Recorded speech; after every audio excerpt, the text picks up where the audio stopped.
At least 70 people have been killed by an airstrike in the Al-Maghazi refugee camp in Gaza, according to the Hamas-run health ministry.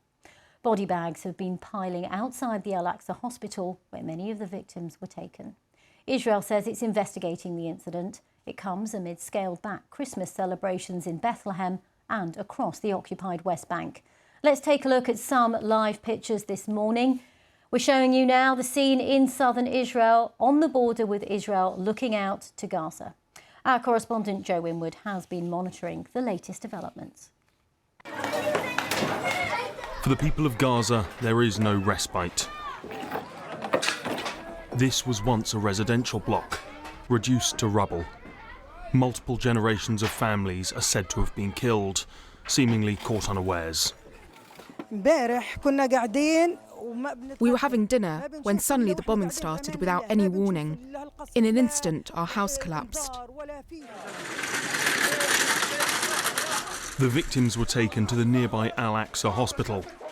In a population as young as this, children are so often the victims. This incident already has one of the highest single death tolls since this war began, and it is expected to rise. The Hamas-run health authorities say more than 20,000 people have now been killed in Gaza since Israel launched its offensive. Israel maintains it tries to avoid civilian casualties and blames Hamas for hiding amongst the population. The IDF released new footage showing what it says are tunnels under the strip used for military purposes. Hamas operates from civilian areas. It uses them to cover its terrorist activity. It is a very complex challenge that we face, and we do it well, so our forces in the field achieve good results, like the brigade that found the tunnel network. While the vast majority of destruction has been in Gaza, the West Bank has not been spared. In the place where Christianity was born, they marked the birth of Christ by remembering the deaths this conflict has brought. We used here to have the lighting of the tree, Christmas tree in the middle here. And we used to have a big Christmas market in the playground down in the school. And we used to celebrate every night, at least for a week before. But this year, we are just praying by night the Holy Mass, and we will pray for peace. But those prayers are yet to be answered. This has been the most devastating conflict between Israelis and Palestinians in modern times, and it shows no signs of ending. Joe Winwood, BBC News. Now let's go live to Cairo, Egypt, where we can speak to Saddam Sayaleh. He's the Regional Development Lead at ANERA, that's the American Near East Refugee Aid NGO. Now I understand, Saddam, that you have been coordinating some of the aid that is going through to Gaza from the Rafah crossing. Tell me about the situation when it comes to aid at the moment. Thank you for hosting me today, and Merry Christmas to everyone. I've been deployed as ANERA. I'm based in Jordan. I've been deployed to Egypt since the beginning of the war, trying to coordinate the entry of aid through Egypt to Gaza. So far, ANERA been, a little bit successful in allowing some of the aid to get into Gaza. That we're focusing on food.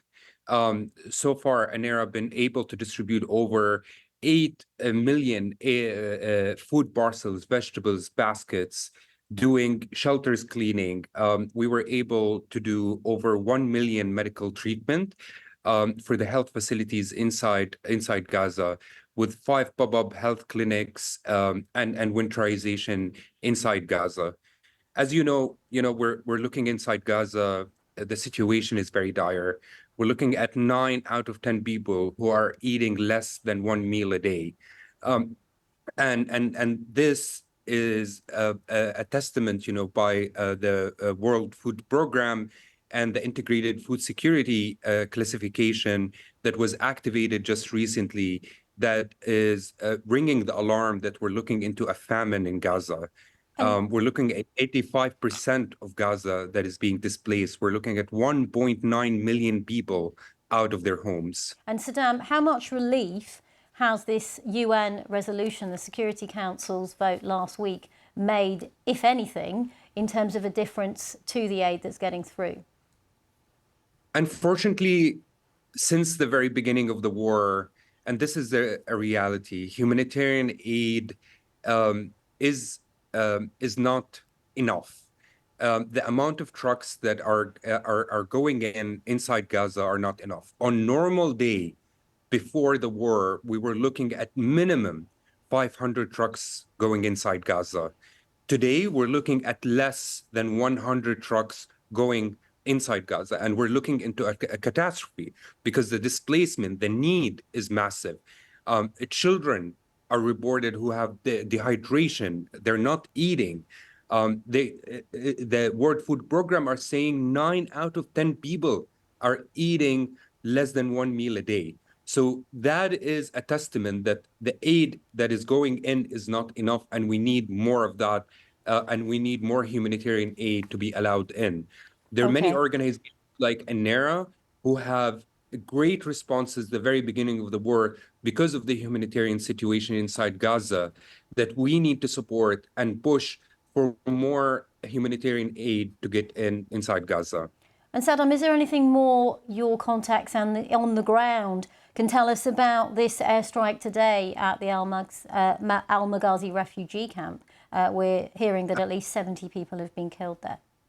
Absolutely, absolutely. Like, we have a team, we've been operating in Gaza for over 45 years. Our team are from Gaza. The humanitarian workers are at a critical position, because of the communication blackout, the bombardment that is happening in a very chaotic way. We're hearing every day from our team about the risk of distributing aid, but as well about the bombardment that is happening all over Gaza that is challenging the humanitarian distribution inside Gaza, that is creating barriers. Even if you have aid, it's still very difficult to get that aid to where it's needed. So we need a ceasefire. We need more humanitarian aid getting into Gaza to support children, women, the people who are displaced, the 85% of people who are displaced inside Gaza. Okay, Saddam Sayaleh from ANERA, thank you very much for bringing us up to date on the work that your organisation does and on the situation in Gaza. Thank you. Well, we can now cross live to Bethlehem and join our correspondent there, Shima Khalil. Shima, a much more subdued Christmas this year. Regini, Bethlehem feels and looks very, very different. Christmas is supposed to be the height of the season of celebrations here in Bethlehem. The eyes of the world would have been on this place, the birthplace of Jesus, for celebrations, leading the world into the marking of Christmas, and yet it looks nothing like its festive self. I've been here for days, and I've been at Manger Square, where the huge Christmas tree is supposed to be, where it would be heaving with activity, with pilgrims and tourists celebrating Christmas. None of that is happening. Instead, yesterday, in the place where the tree was supposed to be, many dozens of Palestinian children held a flag, a Palestinian flag, and waved it with a message of solidarity for Gaza's children. The scouts were holding banners saying, "We pray for Gaza. Gaza is in the heart." And you do feel that these images that come out of Gaza, including, of course, from Al-Maghazi, where with what you saw in Joe's report and what you've been reporting, they hit very close to home here, because many here also have family and friends trapped inside Gaza. I spoke to one young man who's on the phone to his father, and his father is trapped in a church in the east of Gaza City. And his dad was telling me there's just destruction all around us, and they're very reluctant to move, because he says that the roads leading to areas in the south are extremely dangerous. But also he said that many people who have moved to supposedly safer areas have been killed. And that's the complaint that you hear even from people that made it out of the rubble in Al-Maghazi. They've been evacuated from Gaza City to come to central Gaza, only to be hit like they had last night. Shima, I wanted to ask you as well about reports that we're hearing that Egypt has now put forward a new proposal for a ceasefire. We've been hearing in the last week or so that talks have resumed, and then we haven't really heard much more. What more can you tell us about these latest reports, Shima? Yeah, this is another proposal from the Egyptians. Remember when Ismail Haniyeh was in Cairo last week, there was a bit of hope that the negotiations could be underway, serious negotiations would be underway. They've hit a setback when Hamas came out and said there will be no deal to exchange hostages without a ceasefire, which is out of the question for the Israeli government. This is a three-phase proposal, which could see weeks of separate weeks of humanitarian pauses, but crucially negotiations on the initial on releasing the all civilian hostages in the first phase, then female soldiers in the second phase, and then all the hostages ultimately in exchange for several Palestinian prisoners in Israeli jails. And crucially, the hope is for a push for these humanitarian pauses. We've heard reports from the Israeli media of officials saying the war cabinet is going to meet later today to discuss this. An official was saying, look, this is a first draft. There are going to be many other drafts until a decision is made. And we've heard that several times, remember, Regini, with the UN resolution as well. But potentially this could lead to some serious negotiations. But I think what doesn't change is the stance of both sides.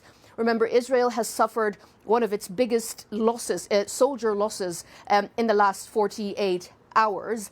And Benjamin Netanyahu has had to acknowledge this, but said the war is not going to stop. This is going to be a long war. Hamas keeps firing rockets in Israel. This week, sirens were sounding near Tel Aviv. And unless those two stances budge, humanitarian aid and that ceasefire is not going to be possible. And I think this is where the big challenge for Egypt and other negotiators is going to be. Difficult Christmas this year for so many. Shima Khalil reporting for us from Bethlehem. Thank you very much.